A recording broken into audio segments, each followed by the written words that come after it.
Bonjour à tous et bienvenue sur le Turf TV pour notre émission quotidienne consacrée au Quintet Plus et au 5-5. Mon invité du jour, Damien Bazerque du journal Paris Course. Bonjour Damien. Bonjour Philippe, bonjour à tous. Ce mardi, direction Maison Lafitte avec le prix de l'hippodrome de Maison Lafitte. Une épreuve pour chevaux de 4 ans et plus sur les 1600 mètres. Ce sera un parcours en ligne droite.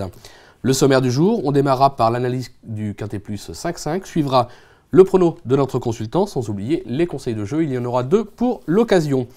En parlant de jeu, je vous rappelle qu'il y a un bonus qui court jusqu'au 7 octobre de 200 €, un bonus de bienvenue. Voir conditions sur le site pour s'inscrire sur leturf.fr.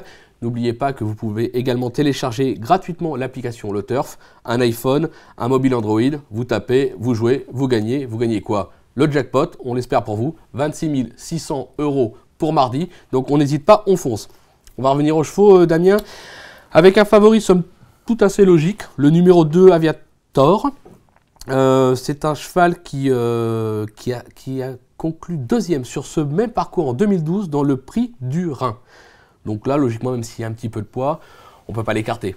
Je pense qu'en toute honnêteté, le poids, ça me fait vraiment pas peur avec un cheval de ce genre. Je pense aussi que les plus tôt, on a vu, donc surtout qu'on sait qu'à Maison Lafitte, c'est toujours un petit peu plus souple qu'ailleurs.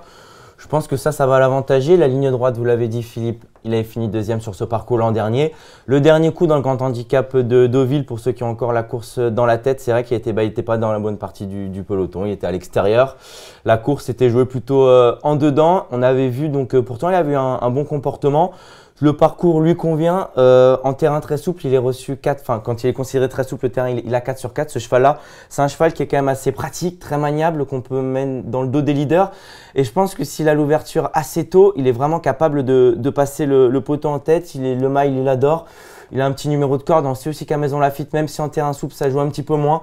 L'appui de la lisse, c'est très important. C'est clair. C'est très important. Donc, si jamais il est dans le dos des leaders avec l'appui de la lisse, je pense vraiment qu'il peut faire mal, s'imposer. Et sachez aussi que la cote sera assez intéressante parce que la course est très, très ouverte. D'accord, c'est la confiance. Puis, n'oubliez pas que Damien, en général, quand on a un petit cheval avec une petite cote, c'est souvent à l'arrivée. D'ailleurs, juste pour la dernière fois, j'étais très, très chaud avec Nocturnal Secret qui avait été battu d'un nez, d'un poil le nez, comme diraient certains. J'espère que le deuxième coup, vous l'avez touché parce que c'est vrai qu'il s'était baladé en allant de l'avant. Donc, j'espère que vous m'avez suivi jusqu'au bout sur cette histoire. En parlant de ça, je vous rappelle qu'il y a 2 mois, avec Nicolas Bruyas, on vous parlait de Kizuna, le japonais qui est arrivé à Paris. Il a fait une véritable démonstration hier. J'espère que là aussi, vous êtes passé à la caisse grâce à nous. On suit avec le numéro 15, Mirandola. Alors, Mirandola, là, on part sur la ligne du prix du Hong Kong Jockey Club, où Rager l'avait emporté devant Aijo, Mirandola, 5-1 pour Joy. Vous les avez tous gardés dans le pronostic. Donc, Mirandola, en forme. Tracé rectiligne, c'est pas compliqué. La seule victoire de sa carrière, c'est sur un tracé rectiligne. Donc là aussi, ça semble la confiance. Bien placé au poids, ça a perdu 1 livre, le 4 dans les stalles. Ouais, bien sûr, là encore, il y a pas mal d'atouts dans son jeu. On va dire que en plus, le terrain très souple ne peut que l'avantager. Mirandola, c'est aussi un cheval qui est reçu 3 sur 3 à Maison Lafitte. Donc là encore, c'est quelque chose de très intéressant. Je pense que sa valeur, le cheval est vraiment pris à une bonne valeur et elle devrait très très vite remporter sa course à mon sens. D'accord. Un autre cheval qui peut remporter sa course, c'est Aijo. Remarquable deuxième récemment à Deauville. Le cheval est sur la montante. On va même dire qu'il est proche de sa course.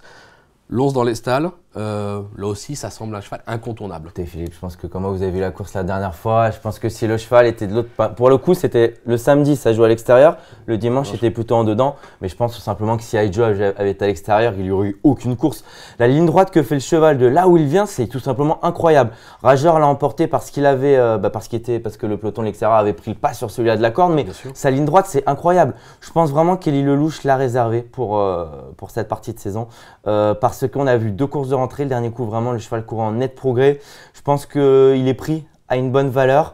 J'ai un seul petit bémol, c'est que j'aurais franchement préféré un bon terrain ou un terrain pas si souple que ça. Sinon, en toute honnêteté, je mettais en tête, je me posais aucune question. Et bon, le numéro en dehors, ça peut aussi être un petit désavantage. Le cheval attend, c'est que c'est pas toujours évident de revenir. Maintenant, c'est vrai que s'il répète sa dernière ligne droite, il ne faudra pas chercher plus loin le gagnant, mais c'est un cheval qui parfois ne répète pas. C'est un cheval dont on a un petit doute sur l'aptitude au terrain. Donc c'est vrai que s'il n'est pas là, il y aura des excuses. Mais s'il s'envole, s'il répète sa ligne droite, on comprendra pourquoi. Bon, on l'aura compris, un petit coup de poker, mais enfin quand même, on le suit, on ne l'écarte pas. Derrière, alors là, pareil, base incontournable, fait toutes ses courses après l'amour. Ça a pris 1 kilo, mais c'est une valeur sûre. Même si ça prend un petit peu de poids, c'est une valeur sûre. Écoutez, je me suis en début d'année, le cheval était pris en valeur 29, je le suivais à Marseille. Bon, j'étais chaud dessus, mais de là à me dire qu'un jour il partirait avec le top weight dans un quintet de ce genre, avec des super chevaux, je pensais pas. Le dernier coup, il est tombé sur, à mon sens, un cheval déclassé. C'était Trévière qui ira couler des jours très heureux en Australie.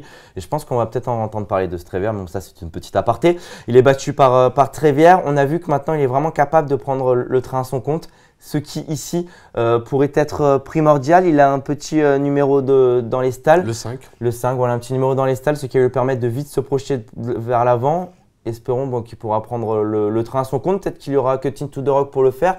Mais je pense qu'intelligemment, Tony Crassus laissera peut-être l'autre le faire, prendra juste le dos. Et pour venir, après l'amour, là encore, par rapport à Joe, peut-être qu'un terrain un petit peu moins souple aurait été mieux. Mais je pense que ça va vraiment pas le rebuter. On va dire que c'est mieux en bon terrain, mais le terrain très souple ne va pas le déranger outre mesure. Là encore, c'est un cheval que j'aurais pu placer en tête. C'est pour ça que je vous dis, à la limite, pourquoi pas encourager des gens en combinaison parce qu'ils sont vraiment 4-5 à être très proches. Mais là, je pense que mes 4 premiers, c'est vraiment 4 bonnes bases pour vos jeux. D'accord, on le verra justement avec le conseil de jeu juste après. Et derrière, en 5e position, vous n'avez pas hésité à placer le numéro 5, Singapore Joy. Alors, elle revient très bien actuellement. Elle apprécie ce parcours. Alors, plus un coup de poker, mais ça peut apporter une belle cote à l'arrivée de ce 5-5. Oui, je pense que vous avez oublié un petit détail, Philippe, mais bon, on ne sera pas le seul dans cette émission, je pense. Les œillères. Exactement, Philippe. Les œillères, je pense que ce sera vraiment, c'est peut-être ça aussi qui m'a forcé à la remonter dans mon pronostic. Parce que, pour rien vous cacher, c'est une jument que j'aimais déjà beaucoup chez Henri-Alex Pantal. Elle a vraiment eu un coup de moins bien et je ne pensais pas que Marcus Niguet réussirait à la retrouver comme ça. Mais à l'arrivée de ces 2 derniers quintés, vraiment, elle m'a laissé une belle impression. Surtout que l'avantage qu'elle a, c'est qu'elle peut attendre comme aller devant. Alors, ce genre de chevaux-là, franchement, pour rien vous cacher, dans les quintés, c'est quand même bien pratique. C'est clair. Parce que le jockey peut un peu faire ce qu'il veut, quoi. Surtout, Christophe Soumillon, on sait que voilà, on ne me fait aucun souci là-dessus. S'il sent bien, il pourra aller de l'avant. S'il sent moins, il pourra peut-être attendre. Et cette jument, vraiment, elle excelle en ligne droite. Le terrain assoupli devrait l'aider. Ses dernières sorties sont bien. Le dernier coup, je pense qu'à Châteaubriand, il faut oublier sa performance. Châteaubriand, c'est une piste, on l'a vu dans le quintet, ça tourne beaucoup. Les chevaux, on leur demande, voilà, c'est très spécial. Donc pour moi, Châteaubriand, j'oublie. C'est comme Nantes, je veux dire, ces hippodromes-là, j'oublie un petit peu quand il y a des spécialistes. Exactement, voilà. Vous avez tout dit, Philippe. Et donc du coup, Singapore Joy, pour moi, réunit pas mal de choses, pas pour gagner, mais pour une belle place. Donc oui, je la mets dans mon pronostic assez haut. D'accord, Damien. Je vous demande un petit rappel de votre sélection, donc vos 8. Avec plaisir, Philippe. On commence par le numéro 2, Aviator, qui est prêt à décoller, le 15, Mirandola, le numéro 7, Aijo. Le numéro 1, Après l'amour, le numéro 5, Singapore Joy, le numéro 10, Konig Bernard qui s'est retrouvé pleinement actuellement, le 11, Rageur capable du pire comme du meilleur comme Philippe et enfin le numéro 13, Magic Rio qui selon moi se retrouve à un bon poids et aura la piste assouplie qu'il apprécie particulièrement. Écoutez, c'est merveilleux, tout est dit ou presque, avec de l'humour en plus. Concernant le conseil de jeu, on est d'accord, on est parti sur un 5-5 champ total de 4 chevaux, 4 bases logiques, le 2, le 15, le 7 l'As. Derrière, on ouvre les jeux, on met tout le monde.